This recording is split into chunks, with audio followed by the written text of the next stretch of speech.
नमस्कार। शब्द विचार भाग 2 और हिंदी व्याकरण के हमारे सीरीज के तीसरे वीडियो में आप सबका स्वागत है।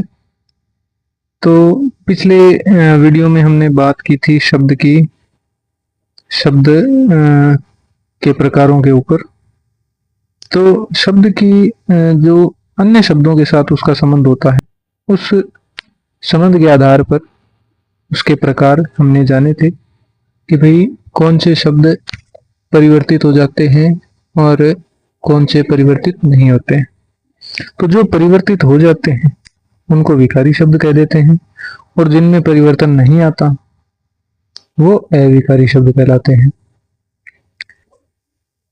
विकारी शब्द संज्ञा, सर्वनाम, विशेषण और क्रिया 4 प्रकार के होते हैं। अविकारी जो नहीं बदलते हैं, जो के त्यों आते हैं, उनमें भी 4 प्रकार है। क्रिया, विशेषण, समुच्चय बोधक, संबंध बोधक, इसमें आदि बोधक। तो सबसे पहले हम आज पढ़ेंगे संज्ञा। संज्ञा का मतलब नाम। नाम को ही संज्ञा कहा जा सकता है। किसी व्यक्ति का हो सकता है, वस्तु का हो सकता है, स्थान का हो सकता है, गुण का हो सकता है, या मन में उठने वाले भावों को भी एक नाम दिया गया है। प्रत्येक भाव का एक नाम है। तो जो भी नाम है वही संज्ञा है।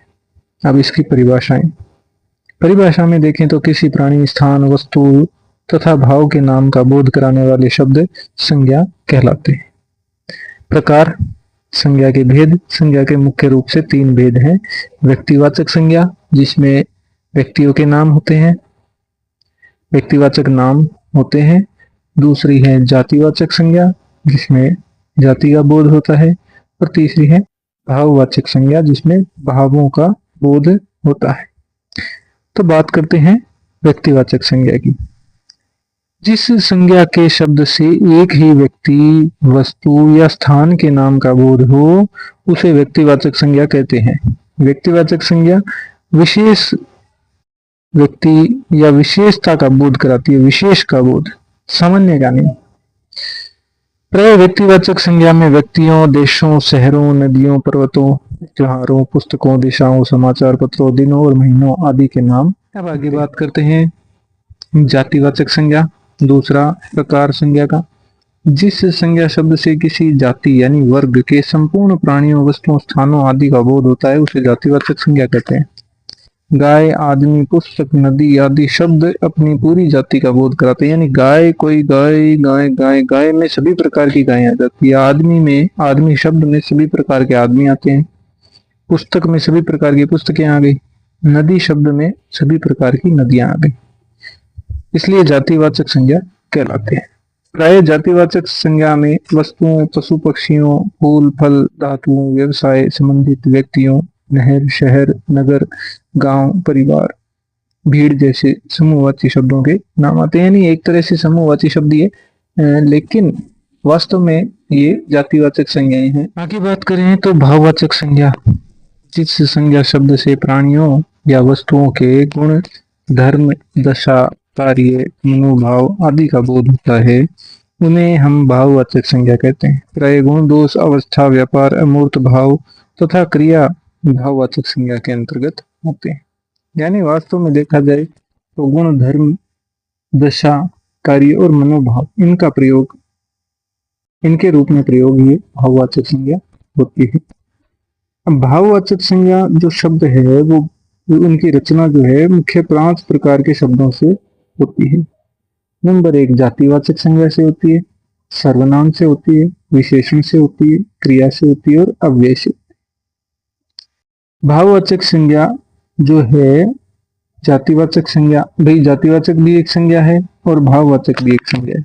भाववाचक के शब्द जो हैं वो भाव हैं, मनोभाव हैं। यानी हमें इन शब्दों को देखते ही पता चल जाता है कि इनमें कोई कार्य होने का भाव है, मन का भाव होता है, या व्यवहार में जो भाव होते हैं मनोदशा के संबंधित, वो भाववाचक संज्ञाएं हैं। अब ये स्वतः भी कुछ शब्द तो स्वतः ही होते हैं, बाकी ज्यादातर शब्द जातिवाचक संज्ञा से, सर्वनाम से, विशेषण और क्रिया अव्यय से निर्मित होते हैं। तो सबसे पहले हम देखेंगे जातिवाचक संज्ञा से भाववाचक संज्ञा के कौन कौन से शब्द हम काम में लेते हैं। तो जैसे शिशु जातिवाचक है, भाववाचक हो गया शैशव या शिशुता।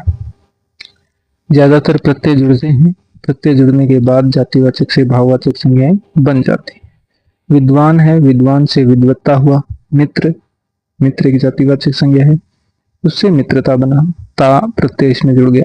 पशु में पशुता, पुरुष में पुरुषत्व, सती सतीत्व, लड़का लड़कपन, गुरु से गौरव, बच्चा बचपन, सज्जन सज्जनता, आदमी आदमियत, इंसान इंसानियत, दानव दानवता, बूढ़ा बुढ़ापा, बंधु बंधुत्व, व्यक्ति व्यक्तित्व, ईश्वर ऐश्वर्य। चोर से बना चोरी,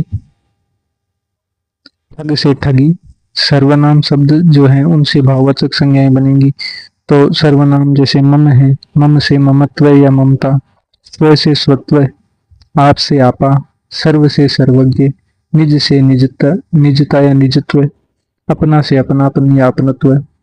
विशेषण शब्दों से भाववाचक संज्ञा, तो विशेषण है कठोर, कठोर से कठोरता, विधवा से वैधव्य, चालाक चालाकी, शिष्ट से शिष्टता, ऊंचा से ऊंचाई, नम्र नम्रता, बुरा से बुराई, मोटा से मोटापा, स्वस्थ से स्वास्थ्य, मीठा से मिठास, सरल से सरलता, शूर से शूरता या शौर्य शौर्य, चतुर से चतुराई, सहायक से सहायता, आलसी से आलस्य, गर्म से गर्मी, निपुण से निपुणता, बहुत से बहुतायत, मूर्ख से मूर्खता, वीर से वीरता, न्यून से न्यूनता। आगे आवश्यक, ये भी क्या है? आवश्यक, ये भी विशेषण है। आवश्यक से आवश्यकता भाववाचक हो गया।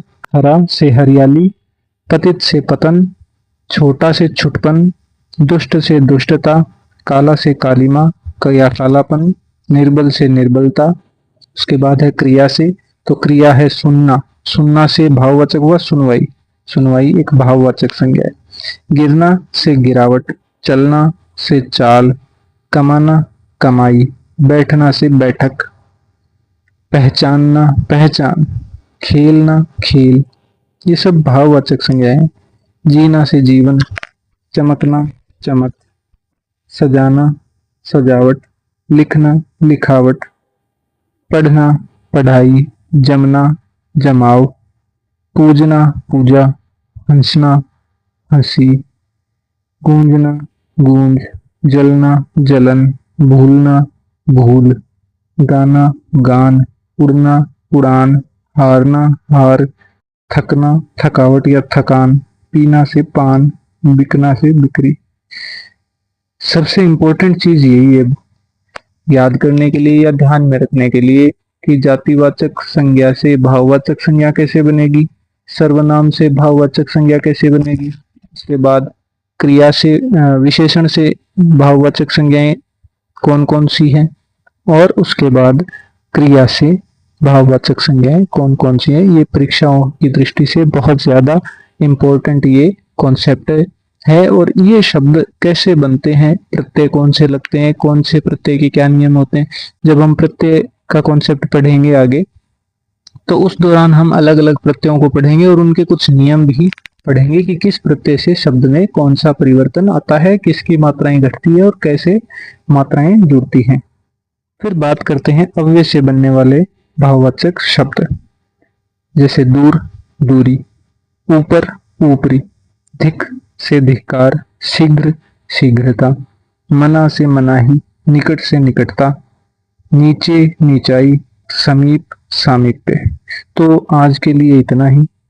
हम बाकी के विकारी शब्द जो सर्वनाम विशेषण क्रिया ये जो हैं ये अगले पाठ में पढ़ेंगे, अगली क्लास में पढ़ेंगे।